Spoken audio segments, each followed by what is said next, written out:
So watching Fox a little more, and I wanted to make a video about Fox's desperation. It's like every time that something happens that could affect the Republican Party and Trump in a negative way, they start this like passive aggressive threatening, and it's kind of like you got to read in between the lines,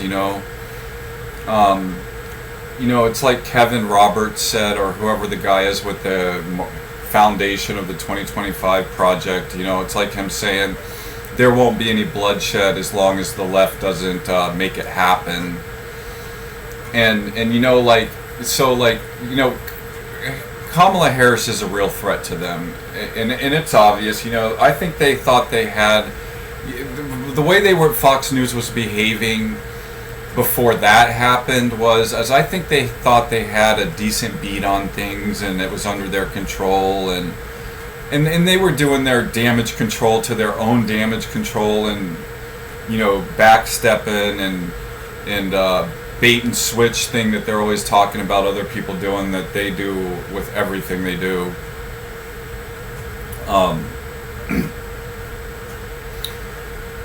It's I don't like, in a perfect world I wouldn't have to take the medicine, but because other people are messed up and like to discriminate and create lies and make up situations and make people look ludicrous and crazy when they haven't done shit, and they're actually the perpetrators, like Fox News. They're passive aggressive threats, and every time that they something doesn't happen that they don't like, it's like at 2 o'clock in the morning or 12 o'clock, whatever the reruns they do. One night I was watching Fox News, and I think it was after Trump was convicted of the felonies, and one of these Fox News reporters on there said, it was a lady, she said she said all Ukrainians are evil Democrat pedophiles. And I gotta tell you, man, like I have schizophrenia, so like I saw that, and my specific diagnosis is no hallucination, no visual or audible distortions, meaning no hallucinations, no voices, never experienced it in my life. But when I heard her say that, I was like, right after that happened, because they were pissed. I thought that, like, has this situation with Trump and this shit going on in my life and that I'm seeing going on in the world got to me so much that I just hallucinated this lady saying this shit, and like having a hallucination that I've never experienced that in my life. But for the first time in my life, I don't believe that just happened. And I was wondering if my mind was playing tricks on me, but no, they said more, and I went online and looked up some stuff that about Fox saying really like messed up stuff, and then some more stuff was said on, and I was like, that wasn't me freaking who's hallucinating, because I have schizophrenia for the first time in my life after having schizophrenia for 15 years or whatever, 20 years, and so I couldn't believe she said that. I haven't seen her much on Fox. I saw her one other time after that happened, and I haven't seen her since.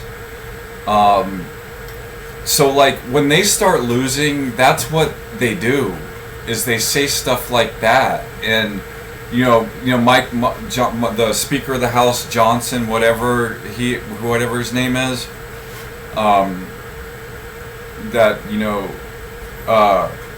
him saying that we're gonna stand for, I forget how he said it.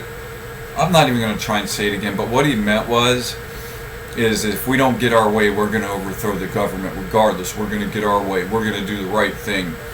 You see, it's like you got to listen to the underlying tone of when they don't get their way and how they start making these light passive-aggressive threats.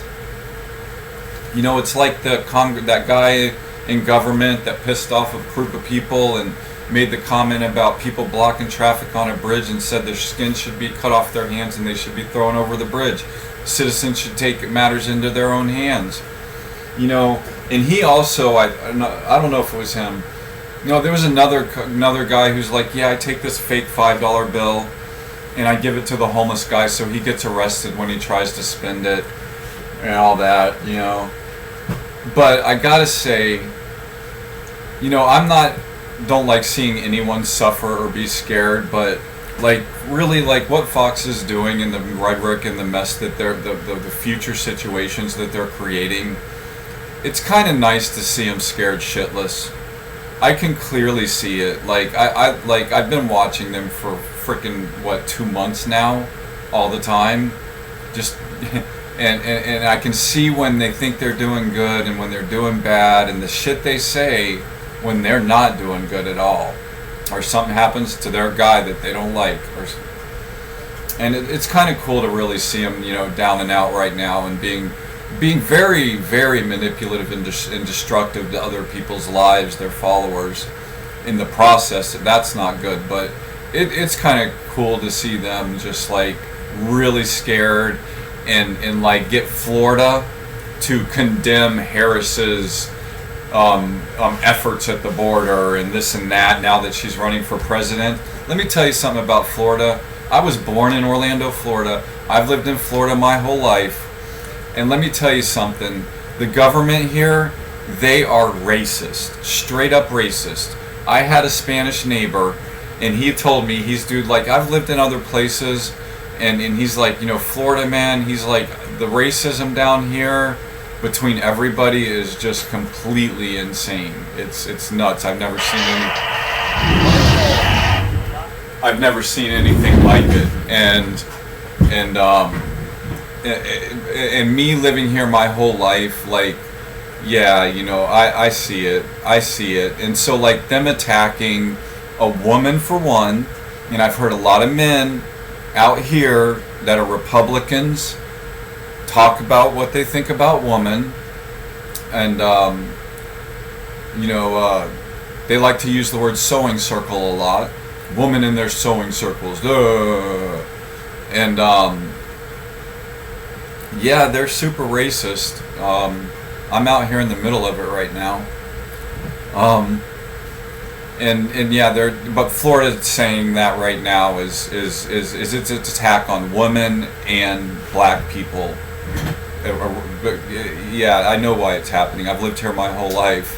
I've listened to these people talk. You know, I've had to work with people. I've had to eat lunch with people. And you know, people talk, and you know, it is what it is. And you know, and the more that, you know, the opposition of them, and maybe not use a word like Democrat because I'm a registered independent. I sit there and look at both of y'all on top of the fence in the middle.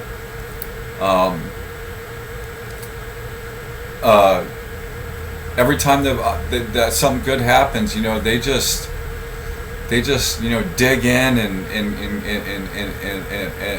conjure fear and rhetoric, and I sit there and watch them do it with the smiles and the arrogance and the real-time hypocrisy, to the effect, as an example of, you know, oh, you used a name, she said that she's a prosecutor and Trump's a felon, and you know, you want to use names, well, and then they start using insulting names, and I sit there and watch them all night, at night, and watch them make these crazy insults.